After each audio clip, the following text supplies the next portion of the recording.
வணக்கம். நான் உங்கள் அன்பான சயின்டிபிக் வேதிக் அஸ்ட்ராலஜர் அஸ்ட்ரோ அருண்ஜி பேசுகிறேன். நல்லது நினைப்போம், நல்லதே நடக்கும். தொடர்ந்து நம்மளுடைய சேனல்ல வரக்கூடிய வீடியோஸ்லாம் பார்த்துட்டு இருப்பீங்க நம்புறேன்.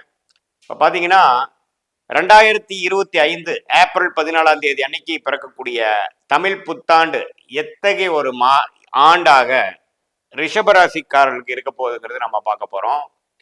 அதற்கு முன்னாடி நம்மளோட சேனல் ஃபர்ஸ்ட் டைம் வரவங்க மறக்காம சப்ஸ்கிரைப் பண்ணுங்க, ஃப்ரெண்ட்ஸ் அண்ட் ரிலேட்டிவ்ஸ் ஷேர் பண்ணுங்க.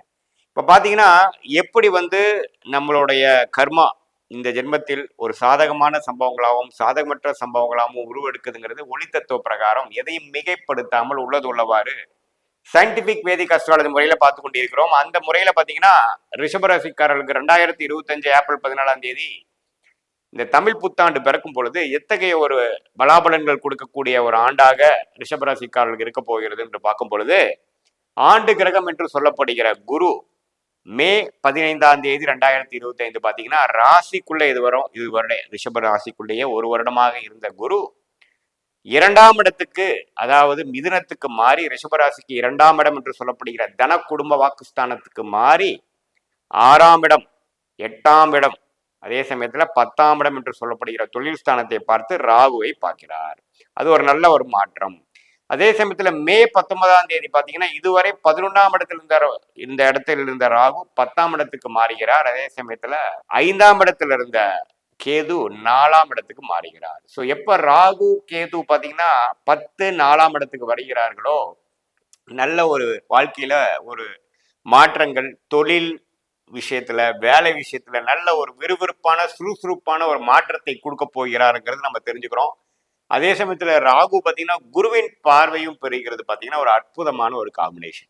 ஸோ இது மாதிரி வெளிநாட்டில் இருக்கிறவங்க, வெளிநாடு போலான்னு ட்ரை பண்றவங்க, இம்போர்ட் எக்ஸ்போர்ட் அது மாதிரி விஷயத்துல இருக்கிறவங்க, ஷேர் மார்க்கெட் ஸ்டாக் மார்க்கெட் இருக்கிறவங்களுக்கெல்லாம் பார்த்தீங்கன்னா நல்ல ஒரு விறுவிறுப்பான ஒரு முன்னேற்றத்தை கொடுக்கக்கூடிய ஒரு அமைப்பு தான் இது. ஸோ நல்ல ஒரு மாற்றத்தை கொடுக்கக்கூடிய தமிழ் புத்தாண்டு பிறந்ததுக்கு அப்புறம் ஒரு மாசத்திலேயே நடக்கக்கூடிய குரு ராகு கேது பயிற்சி அற்புதமாக இருக்கிறது. அதே சமயத்துல தமிழ் புத்தாண்டுக்கு முன்னாடியே பாத்தீங்கன்னா கிட்டத்தட்ட ஒரு 2 வாரத்துக்கு முன்னாடி சனி பகவான் பயிற்சி பெறுகிறார். அதாவது 10ஆம் இடத்துல இருந்த சனி 11ஆம் இடம் என்று சொல்லப்படுகிற ஒரு அற்புதமான ஒரு இடத்துக்கு வருவது பாத்தீங்கன்னா ரிஷபராசிக்காரர்களுக்கு ஒரு அற்புதமான ஒரு ஆண்டாக இந்த தமிழ் புத்தாண்டு இருக்க போகிறதுங்கிறது நம்ம பார்க்க போறோம். ஏன்னா எல்லா ஆண்டு கிரகத்தின் சஞ்சாரங்களும் அற்புதமாக இருக்கிறது. சனி 11ஆம் இடத்துக்கு இருந்து 2ஆம் இடத்துல குரு இருக்குது. பார்த்தீங்கன்னா நிதி நிலைமையில பண விஷயத்துல ஒரு நல்ல புழக்கம், நல்ல ஒரு கேஷ் ஃப்ளோ கொடுக்கக்கூடிய அமைப்புகள் இருக்கு. இது வரைக்கும் பார்த்தீங்கன்னா 2023, 24ல எத்தகைய முயற்சிகள் போட்டு எது மாதிரி நீங்க எஃபோர்ட் போட்டிருக்கீங்களோ அதை பொறுத்து அதுக்கு மேல நல்ல ஒரு ரிட்டர்ன்ஸ், நல்ல ஒரு அறுவடை செய்யக்கூடிய ஒரு நிம்மதி பெருமூச்சு கொடுக்கக்கூடிய ஒரு ஸ்டெடியான இன்கம் கொடுக்கக்கூடிய ஒரு நல்ல அமைப்பு. அதாவது வேலையில் இருக்கிறவங்களுக்கு நல்ல ஒரு சரியான சம்பளம், ஒரு பிரச்சனை இல்லாத ஒரு வேலை. அதே சமயத்தில் தொழில் அமைப்பில் இருக்கிறவங்களுக்கு பார்த்தீங்கன்னா ஓரளவுக்கு இப்போ கொஞ்சம் பிரச்சனை இல்லாமல் தொழில் போகுதுங்க, கொஞ்சம் டெவலப் ஆகுதுங்க, கடன்கள் கொஞ்சம் அடையுது, எனக்கு அந்த பணப்புழக்காட்டம் பிரச்சனை இல்லாமல் இருக்குது அப்படிங்கிற மாதிரி ஒரு அமைப்பு கொடுக்குதுங்க.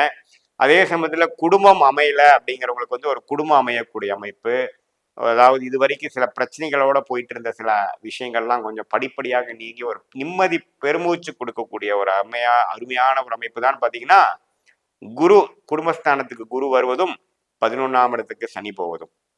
ஸோ இது அற்புதமான விஷயம். அதே சமயத்தில் 6ஆம் இடம் என்று சொல்லப்படுகிற அந்த ஃபினான்ஷியல் விஷயங்கள், வெளிநாடு விஷயங்கள், ஸ்டாக் மார்க்கெட் விஷயங்கள், லோன் கொஞ்சம் ஈஸியான லோன், நல்ல ஒரு சுபத்துவமான லோன் கிடைச்சு அது மூலமா சில அபிவிருத்தி பண்றது, கேஷ் ஃப்ளோக்கு பிரச்சனையே இல்லாத ஒரு அமைப்பு, அது மாதிரி விஷயங்கள்லாம் கொடுக்கக்கூடிய அமைப்பு கொடுக்குதுங்க.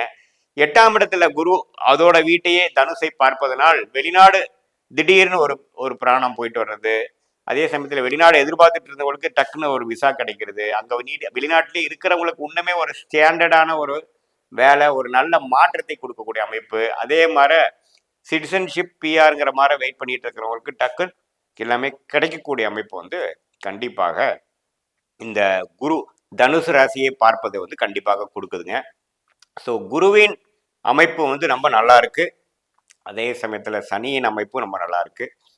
ராகுவை குரு பார்ப்பது தொழில் விஷயத்துல, வேலை விஷயத்துல இன்னுமே முன்னேற்றத்தையும் ஒரு நல்ல அதாவது இப்போ லேட்டஸ்ட் டெக்னாலஜி இருக்கிறவங்களா இருந்தாலும் சரி, ஒரு சோஷியல் மீடியா அது மாதிரி கிரியேட்டிவாக விஷயம் இருந்தாலும் சரி, இது மாதிரி ஒரு அந்நிய செலாவணி, ஃபாரின் கரன்சி அது மாதிரி விஷயத்தில் இருக்கிறவங்களா இருந்தாலும் சரி, வெளிநாடு சூழ்நிலையில் வேலை செஞ்சுட்டு இருக்கிறவங்களா இருந்தாலும் சரி, நல்ல ஒரு முன்னேற்றத்தை கொடுக்கக்கூடிய அமைப்பாக இருக்குது. ஸோ இது ஒரு அற்புதமான ஒரு ஆண்டாக, தமிழ் புத்தாண்டாக ரிஷபராசிக்காரர்கள் இருக்குது. அதே சமயத்தில் ராசி அதிபதியாகிய சுக்கிரன் 11ஆம் இடத்திலேயே மீனத்திலே பார்த்தீங்கன்னா ஏப்ரல், மே, ஜூன் வரைக்குமே மீனத்தில் நீடித்திருக்கிறார். அதோட ராகுவோட சேர்ந்து இருக்கிறதுனால இன்னும் கொஞ்சம் அப்பப்போ சில ஸ்ட்ரெஸ்ஸு டென்ஷனை கொடுத்தாலுமே ஒழிய நீங்கள் நினைச்சக்கூடிய விஷயத்தை கொஞ்சம் இன்னைக்கு செய்யலினாலும் நாளைக்கு செய்து முடிக்கக்கூடிய அமைப்புகள் கண்டிப்பாக இந்த சுக்கிரன் வந்து 11ஆம் இடத்துல மீனத்தில் உச்சம் பெற்று ராசியை வலுப்படுத்துறது ஒரு நல்ல அமைப்பு தான்.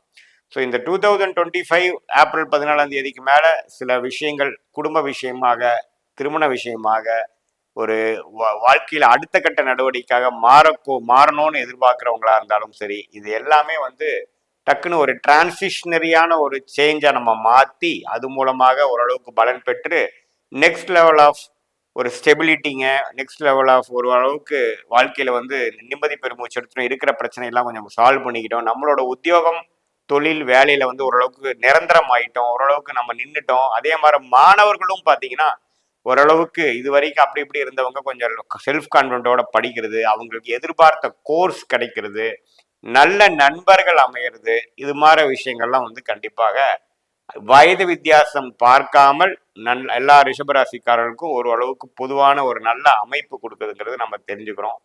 அதே சமயத்தில் இப்போ அந்த ஆன்மீக விஷயத்துல இருக்கிறவங்க, இந்த மாதிரி ஒரு மெடிடேஷன், சில குருமார் போல செயல்படுறவங்க, அடுத்தவங்களை வந்து கொஞ்சம் ஒரு மென்டார் பண்றவங்க, இது மாதிரி விஷயத்துல ஆன்மீகத்துல தீவிரமாக இருக்கிறவங்களுக்கெல்லாம் சில நல்ல ஒரு சக்தி பெற்று அவங்களுடைய பேரும் புகழும் கொஞ்சம் இன்னுமே நல்லா ரீச் ஆகி அவங்களுக்கும் ரொம்ப கிளாரிட்டி கிடைச்சு வரக்கூடிய அமைப்பு. ஏன்னா 8ஆம் வீட்டோட 8 கனெக்ட் ஆகும்பொழுது பார்த்தீங்கன்னா ஒரு ஆழமான சிந்தனை, ஒரு கடவுளோட அருள் கிடைக்கிறது, லைஃப் டிரான்ஸ்ஃபார்ம் ஆகுறது, அது மாதிரி சில நல்ல அமைப்புகளும் கொடுக்கக்கூடிய அமைப்புகள் உண்டு.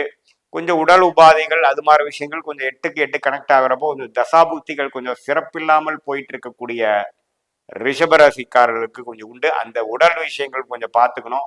வண்டி வாகனத்தில் போகிறப்போ கொஞ்சம் கேர்ஃபுல்லாக போகிறோமாங்கிறது மட்டும் பார்த்துக்கணுமே ஒழிய மற்றபடி எல்லாமே ஒரு சாதகமான அமைப்பு இருக்குன்னு ரிஷபராசிக்காரர்களுக்கு தெரிந்து கொள்ள வேண்டும். இது பொதுவான பலன்களை தவிர உங்களுடைய ஜென்ம ஜாதகத்துல என்ன லக்னத்துல பிறந்திருக்கீங்க, தசாபுக்திகள் எப்படி போய் கொண்டிருக்கிறது, தசநாதனின் பொசிஷன் எப்படி, ஆட்சி உச்சத்தோடு இருக்கிறாரா, எப்படி ஜாதகத்துல இருக்கிறார், தசநாதனும் புக்திநாதனும் இப்போ நம்ம பேசின சனி பயிற்சி, ராகு கேது பயிற்சி, குரு பயிற்சிங்கிற கோச்சார் அமைப்புல எப்படி இருக்கிறாங்க, அதையும் சேர்த்து பார்க்கும் போது இன்னுமே துல்லியமான எதிர்காலம் எப்படி இருக்க போகிறது, ஷார்ட் டேர்ம் எப்படி இருக்க போகுது, நீண்ட காலத்துல இப்போ எது மாதிரி ஒரு பேட்டர்ன்ல நம்ம வாழ போறோம், எந்த மாதிரி ஒரு முடிவுகள் எப்போ எடுக்கிறது நல்லது அப்படிங்கிற மாதிரி ஒரு நல்ல துல்லியமான பலன்கள் நாம கண்டிப்பா பார்க்கலாம். இது பொதுவான பலன்கள் நீங்க தெரிஞ்சுக்கணும். மீண்டும் மற்றொரு காணொலியில் சந்திப்போம். நன்றி, வணக்கம்.